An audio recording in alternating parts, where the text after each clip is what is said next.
Bismillahirrahmanirrahim. Assalamualaikum warahmatullahi wabarakatuh. Alhamdulillahirabbil alamin. Salatu wassalamu ala asrafil anbiya'i wal mursalin wa ala alihim wa sahbihim ajma'in. Amma ba'du.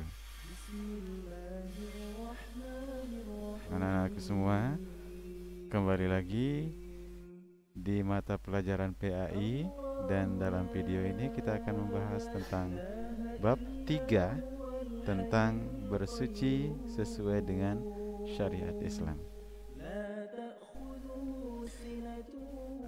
Adapun tujuan pembelajaran kita adalah untuk mengetahui apa saja ketentuan bersuci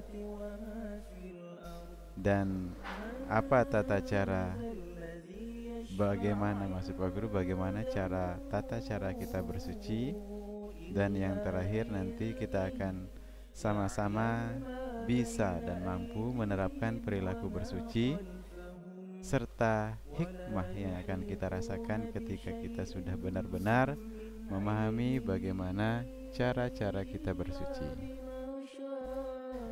Tapi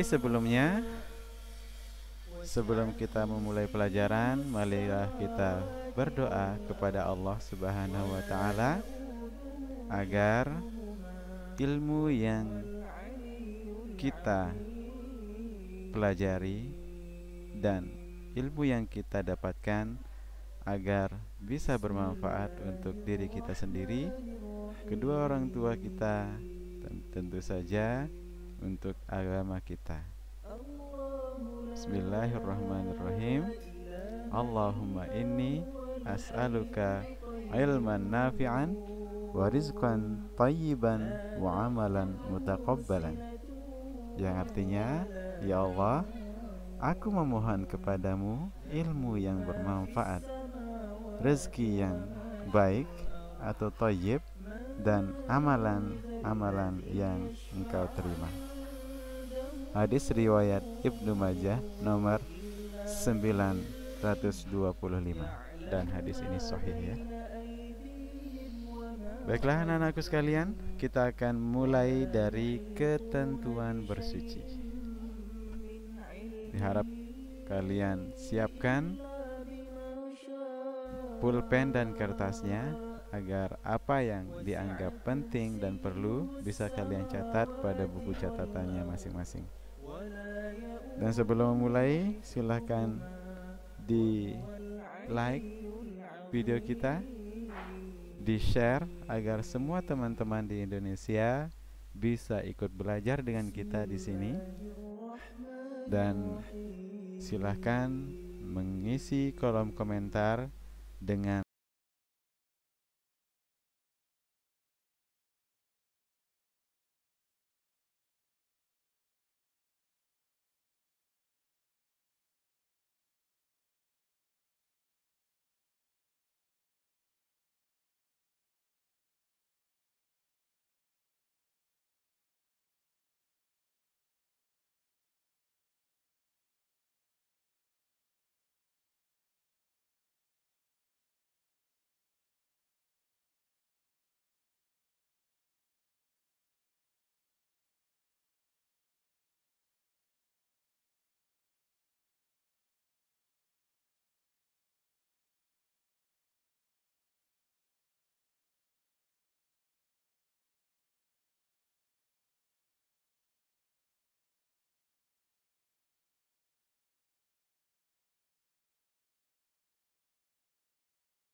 (43) dan surah Al-Anfal ayat 11.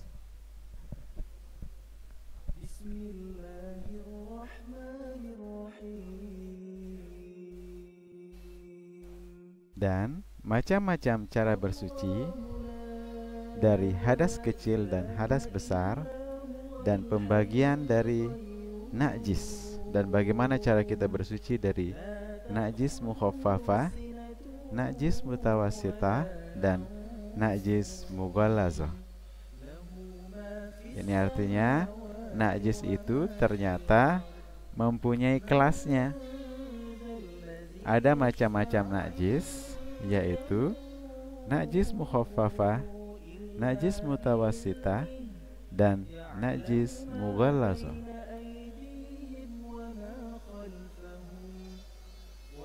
Kita lanjutkan mengenai dalil yang menerangkan untuk bersuci. Terdapat pada surah An-Nisa ayat 43. Anak-anakku sekalian, mari kita baca sama-sama ya. Silakan disiapkan. Pak Guru yakin semuanya sudah bisa membaca ya, membaca Al-Quran. Kita mulai. Bismillahirrahmanirrahim.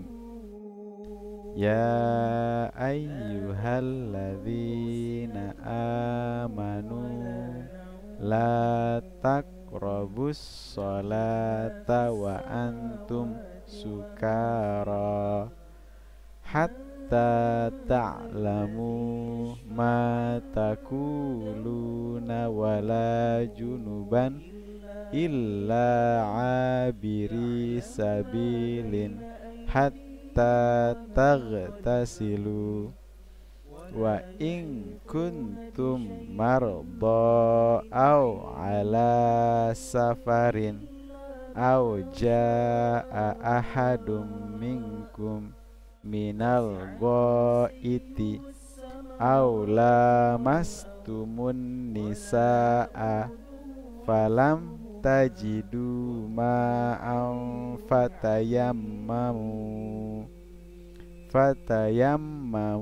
su'idan tayyiban famsahu biwujuhikum wa aydikum innallaha kana afuwan ghafura, yang artinya, hai orang-orang yang beriman, janganlah kamu sholat sedang kamu dalam keadaan mabuk, sehingga kamu mengerti apa yang kamu ucapkan. Dan jangan pula menghampiri masjid sedang kamu dalam keadaan junub, terkecuali sekedar berlalu saja hingga kamu mandi. Dan jika kamu sakit atau sedang dalam musafir atau datang dari tempat buang air, atau kamu telah menyentuh perempuan kemudian tidak mendapat air, maka bertayamumlah kamu dengan tanah yang suci. Sapulah mukamu dan tanganmu, sesungguhnya Allah Maha Pemaaf lagi Maha Pengampun. Dalil yang kedua terdapat pada surah Al-Anfal ayat ke-11. Kita baca sama-sama ya. Bismillahirrahmanirrahim. Iz yughassikumun nu'asa amanatan minhu wa yunazzilu alaikum minas samai ma'a liyutahhirakum bihi wa yuzhiba ankum rijzash syaitani wa liyarbita ala kulubikum wa yusabbita bihil aqdam, yang artinya, ingatlah ketika Allah menjadikan kamu mengantuk sebagai suatu penentraman daripadanya, dan Allah menurunkan kepadamu hujan dari langit untuk mensucikan kamu dengan hujan itu dan menghilangkan dari kamu gangguan-gangguan syaitan, dan untuk menguatkan hatimu dan memperteguh dengannya telapak kakimu. Shadaqallahul azim. Kita lanjutkan. Bersuci dari hadas kecil. Hadas kecil dapat disucikan dengan cara berwudu sesuai tuntunan. Misalnya, setelah buang angin atau kentut, hendaklah mengulang wudu sebelum akan sholat. Jika tidak ada air yang tersedia atau ketika sakit yang akan memberi mudarat atau membahayakan orang yang sakit ketika terkena air, wudu bisa digantikan dengan tayamum.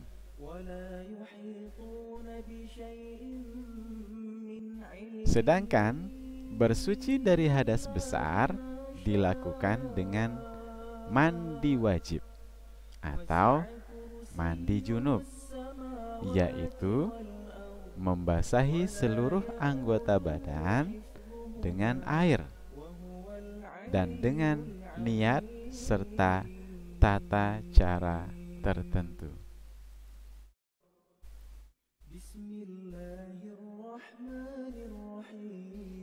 Tata cara bersuci. Bersuci dengan mandi wajib. Bersuci dengan mandi wajib seperti yang Pak Guru jelaskan tadi, yaitu membasahi seluruh tubuh kita dengan air dan dengan niat yang tertentu dan dengan tata cara yang tertentu. Nah, sekarang kita akan membahas apa saja rukun mandi wajib. Yang pertama, niat mandi wajib. Yang kedua, menghilangkan najis dari badan. Dan yang ketiga, mengalirkan air ke seluruh anggota tubuh dari ujung rambut hingga ujung kaki.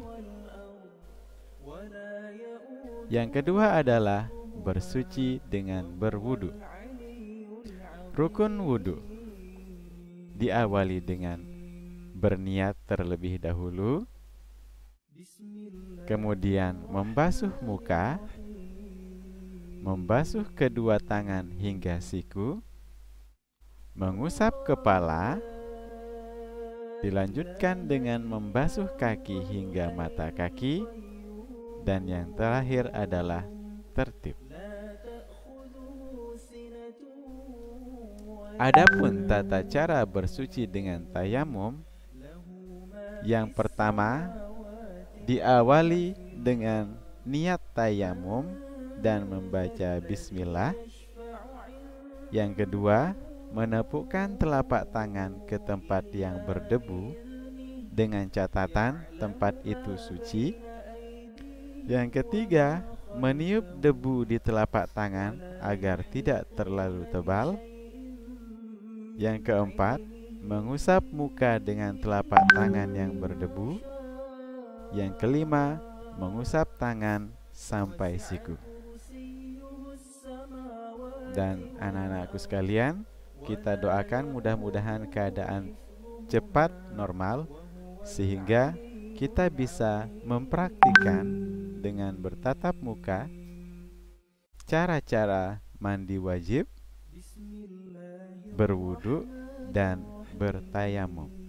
Amin, amin, ya Rabbal Alamin. Kita lanjutkan kepada penerapan perilaku bersuci dan hikmahnya.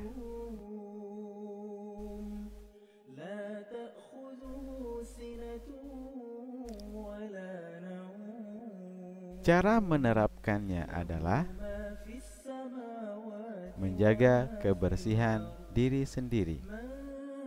Contohnya, jangan lupa mandi, lebih sering mandi, lebih bagus.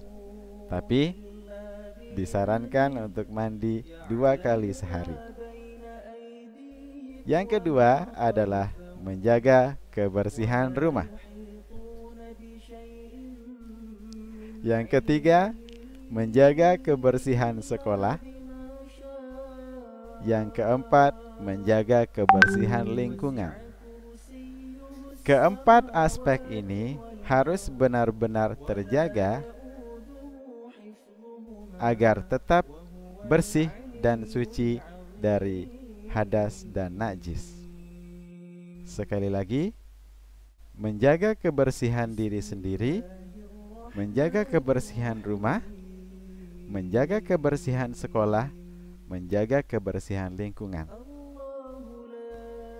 Apabila keempat aspek ini benar-benar terjaga kebersihannya, insya Allah, Allah akan menjauhkan kita dari berbagai macam penyakit, termasuk penyakit yang sedang ngetren hari ini, yaitu coronavirus disaster.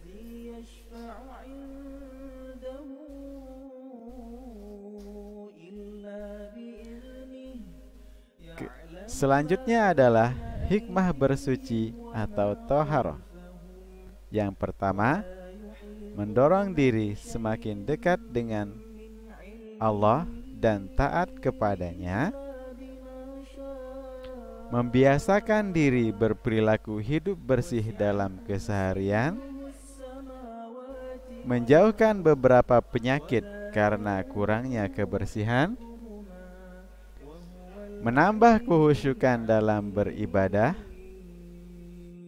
menjaga kebersihan badan, terhindar dari berbagai penyakit karena kotor dan kuman termasuk virus, dan sarana mendekatkan diri kepada Allah Subhanahu wa Ta'ala. Dan yang terakhir adalah menyempurnakan iman kita selaku umat Islam, karena dalam Islam ada istilah an-nazafatu minal iman. Baiklah, sekian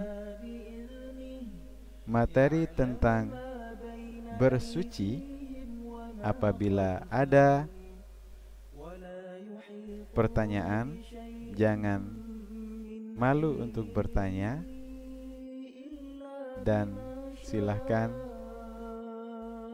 tulislah pertanyaan kalian di dalam kolom komentar.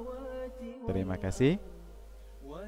Mudah-mudahan Allah Subhanahu wa Ta'ala senantiasa memberikan ilmu yang bermanfaat untuk kita semua, dan semoga Allah senantiasa menjaga kita dari berbagai macam penyakit. Terima kasih. Assalamualaikum warahmatullahi wabarakatuh.